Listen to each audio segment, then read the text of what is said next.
Well, I see we're about out of time. Are there any questions?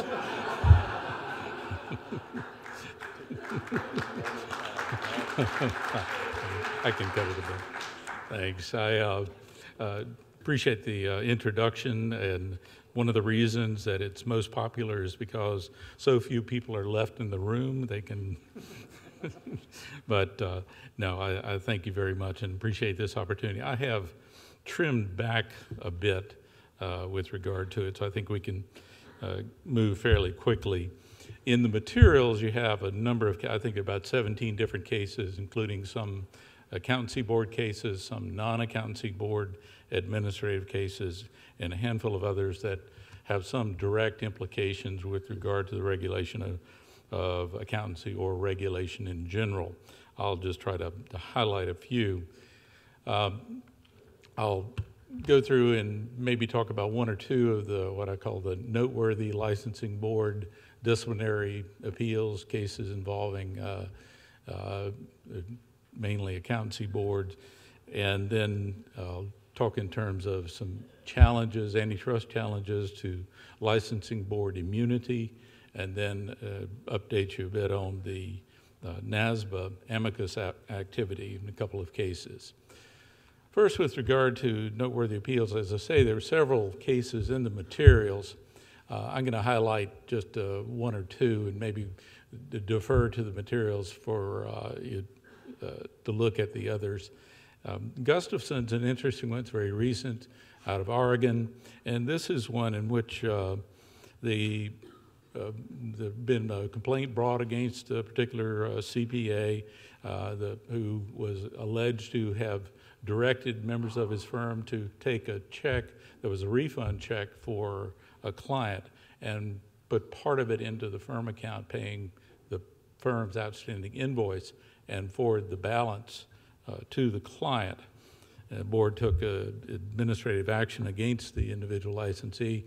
It was referred to the administrative law judge to actually hear the case. The administrative law judge entered a set of findings and imposed a discipline. The board was the final arbiter with regard to the discipline to be imposed. The ALJs were just recommendations, his order, and the board looked at it and felt that something more severe than a short period of suspension was appropriate, and they imposed a larger amount of discipline with regard to the individual's conduct. And they based that decision to impose the greater discipline, they based that upon prior cases they had had involving other CPAs where they had imposed more discipline than the administrative law judge had recommended. That was challenged on appeal, and the court upheld the board's position, saying that the board could look back and base its final decision with regard to discipline, that base it in part upon what it had done in the past with regard to other licensees. This is a bit catchy because there's a general principle in administrative law that the rule of precedence is not there. In all court cases, you have stare decisis, and you're supposed to look back to what a court has done before. That's not necessarily true with regard to the sentence imposed in criminal convictions, but there's supposed to be something there in terms of guidance. But in the administrative context, there's not that ready reliance nor that binding notion of precedence quite the same in the administrative context. In that regard, one of the parts of the challenge was the use of those prior decisions, and the CPA involved said that they had not been given notice of, they had not been provided copies of those decisions, but the court felt that the board could rely upon those prior decisions in making its determination of that discipline. It reminds me of a cautionary note that we do have to pass around, and that is that many boards have adopted detailed matrix or guidelines with regard to enforcement matters and what kind of discipline might be imposed. whenever you do that, which I think is a good thing because people come new to a board and they want to know what they're going to do, what kind of discipline they're going to impose, and they need some guidance. They ask the staff, what's been done in the past with regard to someone who has done this? And it's very helpful, but occasionally it can be used aggressively by a defendant against someone to say, hey, you varied from your disciplinary guidelines. We had a case like that in North Carolina, not quite on the disciplinary guidelines, but someone had reported to the respondent that, well, the board typically is only suspended for a year with regard to this. The board in that instance suspended 2 years, so one of the challenges was that they had not followed their typical procedure in that regard. But on the other hand, in imposing more discipline, this seems to be a good precedent that would be useful. As a side note, I'd mention that we have seen around the country a number of states with ban-the-box legislation. That is legislation that's prohibiting the boards from requiring applicants to disclose certain criminal convictions and such.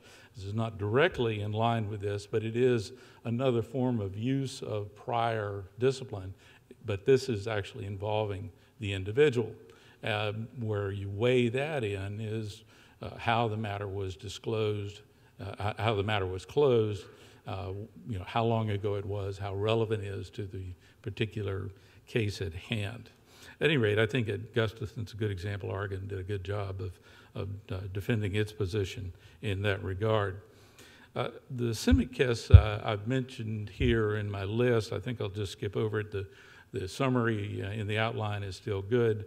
We did discuss that at meetings in the spring, and we can touch on it later if we need to, but I think that and the Pierre, Missouri Board of Pharmacy case, just quickly mentioned that that was one where a board was attempting to take disciplinary action against someone who had been the subject of a prior disciplinary proceeding before that board, and they had been put on probation for a number of years. The period of probation had expired, and yet the board went after the individual for violating the terms of the probation, violating the settlement agreement. Part of the problem for that licensee was that one of the conditions of the settlement agreement was that they would not continue to engage in the practice of pharmacy during the period of time that they were suspended, and yet they had done so. So that was part of the violation. And the court upheld that, saying that in this instance, even though the probationary period had expired, the board was not bound to automatically reinstate the licensee where it had evidence of new violations, even though the new violations pertain to the settlement itself. Next thing I want to talk about is, and I've been shortening the program as we go, but I think this is important. I've had a number of people ask about it.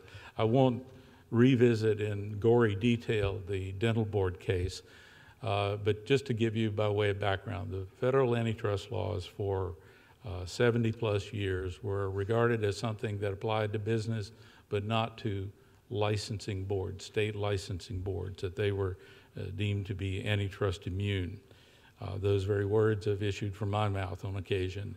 But the Sherman Act itself provides that, amongst other things, that contracts, combinations, or conspiracies in restraint of trade are illegal and are a violation of the antitrust law. The contracts, combinations, conspiracy can exist in a number of forms, but it was interesting in the dental board case, the form was the board members themselves voting to take action with regard to unauthorized practice of dentistry. The statute arguably was clear, but the real issue that this case turned upon was in part the fact that the board was a majority of licensees. So in the Supreme Court's parlance, it was dominated by market participants. And they said it didn't matter that they had taken an oath to fulfill their duties or that they were subject to ethics requirements. And so ultimately, when the case ended up before the Supreme Court looked at it, and what it focused upon were a set of facts that had been found by the Federal Trade Commission that would be problematic. They might be problematic under things other than the antitrust laws. They could have ostensibly have been challenged under due process or other constitutional grounds, perhaps. One of the findings that the FTC had found, and I'm not commenting here that these are actual facts, but they were the findings that the Supreme Court had before it, was that the board had sent out 40-plus letters, cease and desist letters, to operators of teeth whitening kiosk booths and such, telling them that they should cease and desist and talking in terms of the violation of the law and citing the law. But there was no statutory authority for the board to send out cease and desist orders, even though they were labeled orders. The other part of that puzzle was that the board sent out several letters to mall owners, telling the mall owners that there might be illegal conduct going on at their mall. They were discouraged from leasing to these teeth whitening kiosks because there might be the unauthorized practice of dentistry. And the court just looked at that and said, those are bad facts. There shouldn't be antitrust immunity here per se, that something like that has to be adequately supervised. And so the bottom line from that Supreme Court decision that comes into play with the cases I have listed here is whether or not a state board, in taking its action against unauthorized practice or other kinds of determinations that could be considered to be restricting competition, whether or not it did so with adequate supervision from the state. And historically, the boards were regarded as being part of the state. They're state agencies. They're created by statute. The people who are sitting as members of boards are designated as state officials and such. But the court said, we'll look past that. We're going to look at their market participants. Now, how many of you that are board members are also market participants? Don't raise hands. I want to give you the Miranda warning on that one. But you know, that's the reality for most state boards. Florida's notable, California rather is a notable exception to that, but most states have peers as a majority of the board for a lot of very good reasons, including the expertise that's required, the interest and service on the board. And without that, you incur greater expense, dues go up, but also the enforcement becomes a different type of process. For many states, that would be the case. Regardless, that's where the court came out, is they said they did things that were not envisioned by statute, and they did it without anyone who did not have a stake in the market saying that's okay.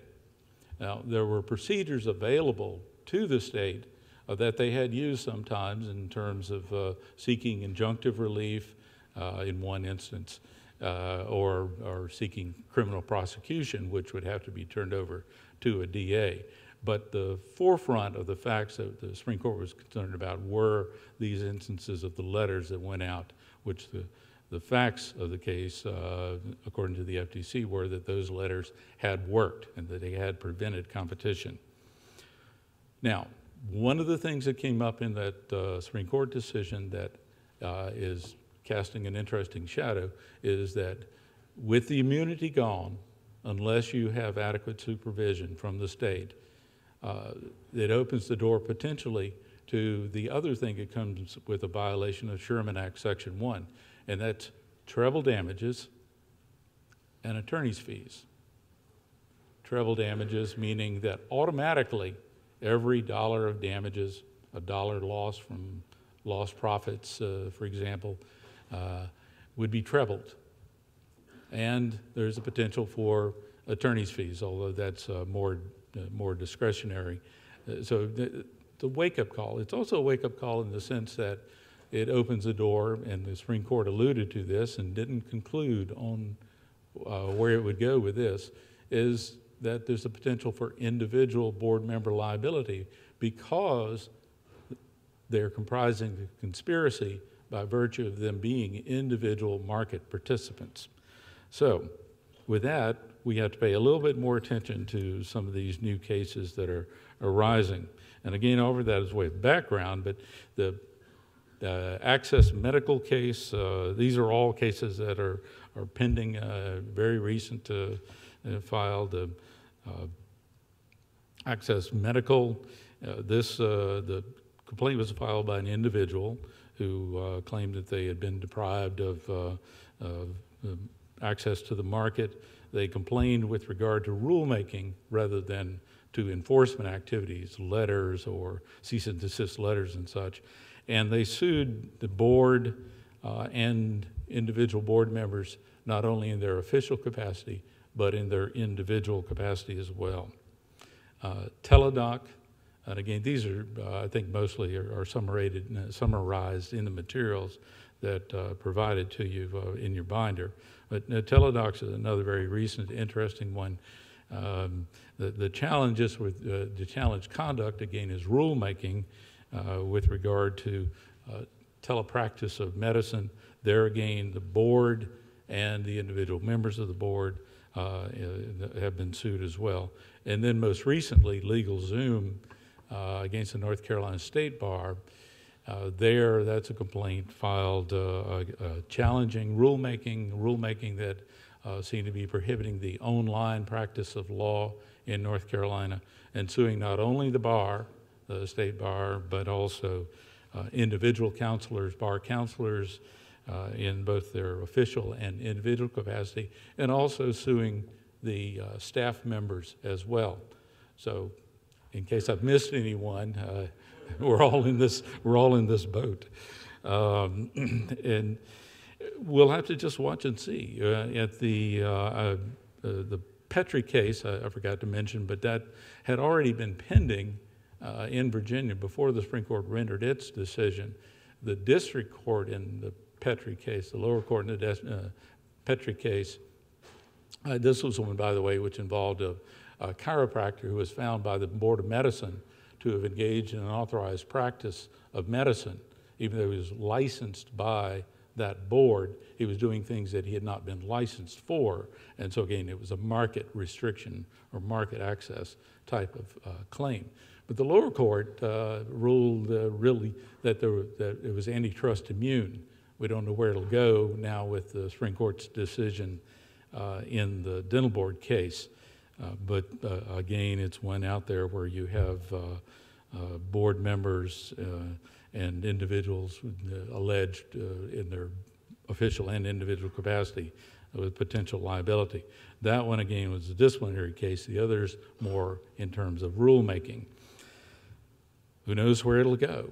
A couple of things. NASBA is committed to helping its member boards in every way it can with regard to being sure that it does not run afoul of this. Our initial review indicates that our board situation is really in pretty good, it's in good shape. You have structured in direct state supervision in most of the places that matter. Not quite as clear with regard to discipline, but even in discipline, there's a right of appeal, so there's a route to go in that regard. But we'll continue to work with you and monitor with regard to potential vulnerabilities. The UAA itself, we've looked at that. In general, looks in good shape with regard to this and the way it's structured. And but we'll also look at it in terms of friend of the court or anything else that might occur, and look at the issue of potential individual liability and ways to work and assure that that does not become a problem for good faith board member service aimed at protecting the public. I've been to a zillion of these NASBA meetings and other events and state boards, and I just don't hear people sitting around talking about how they need to keep some people out because they're competitors, because they are charging too low a price or something. You don't really hear it. It ain't there. Nevertheless, sometimes under the law, it doesn't matter what ain't there. People can still file a lawsuit. So we'll be monitoring and watch it very, very carefully. I wanted to just wrap up with talking, just give you an update on, where do I point this? I got it, good. NASBA has filed, I mentioned the possibility of amicus and helping states out if need be. But the NASBA has filed 2 amicus briefs, one in CommScope and the other in the AICPA's litigation with the IRS. I mentioned CommScope first. That was a private litigation in which the audit client sued the audit firm for failing to detect that the client had not filed 990s for over 10 years and yet issued clean audits. The troubling part of that decision was that the lower court, based its decision in part upon a determination that the CPA firm owed a fiduciary duty to its audit client. Now, there's a fundamental legal problem with that, and that is that a fiduciary duty, you're holding someone's interest above all other, and that's legally, factually inconsistent with the obligation that a CPA firm has in an audit to be independent, and that its highest duty is owed to the public. So owing a duty to the fiduciary duty to the client in that instance would be inconsistent, would be incompatible with the basic tenet of independence. So in that regard, North Carolina State Board asked NASBA to file an amicus in the court with regard to that. North Carolina Board did not, because it obviously has jurisdiction as to whether or not there might be disciplinary issues with regard to the firm, regardless of that particular issue. So we filed the brief, hammered on the point with regard to fiduciary duty and how that's incompatible with the obligation of independence, pointed out that there had been no allegation of a lack of independence. So how could you get there? If there was perhaps a lack of independence or an allegation of it, then perhaps you could make the duty that then there was a fiduciary relationship, but it wasn't there, it wasn't in the pleadings. That's now been fully briefed and is pending before the North Carolina Supreme Court. Keep you posted. With regard to the AICPA versus IRS, this is over the new credential that the IRS created in the aftermath of trying to roll out a mandatory program with regard to the registration of tax preparers. When that was rejected by the courts, it introduced a voluntary program. But as part of that voluntary program, it introduced a new credential. And the concern that the AICPA raised with the credential was manyfold.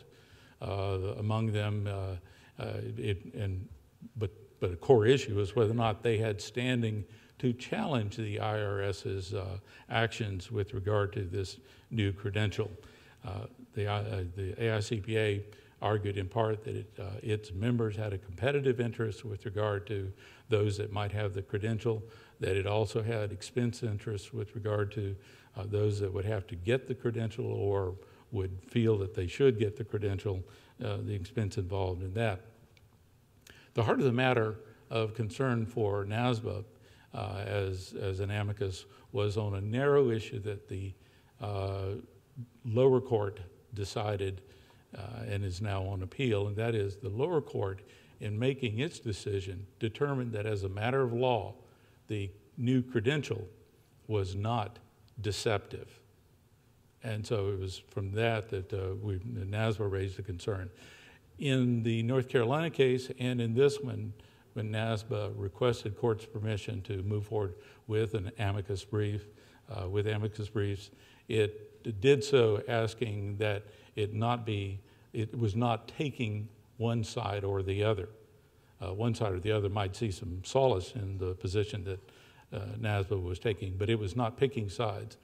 Didn't want to be picking the side of a consumer in a board case in the state of North Carolina that might ultimately become a disciplinary matter, but we had a clear legal issue that could be determined without taking sides. In the AICPA situation, again, were listed and requested to be not directly supporting either side. Technically, we were listed as supporting the AICPA side. I would say in the subsequent briefing, the IRS felt it was serious enough, the point raised by the NASBA amicus brief, that they've directly responded. And then I think the AICPA did a beautiful job of responding back to that and also citing the NASBA brief with regard to this narrow issue of public confusion. We didn't get into the mix with regard to competitive concerns, but just the potential danger to the public. So again, two opportunities where NASBA could step in and highlight a public protection concern that would be of common interest to all, regardless of where the ultimate litigation goes. So that's kind of a wrap up there. I think there's some other interesting little cases in your material as things go.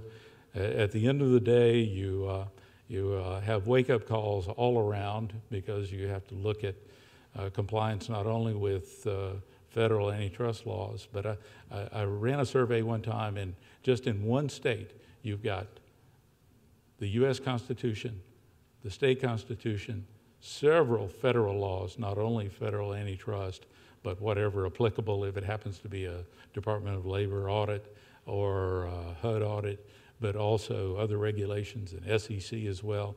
And then you have literally dozens of other state laws aside from your own Accountancy Act that you have to pay attention to as well.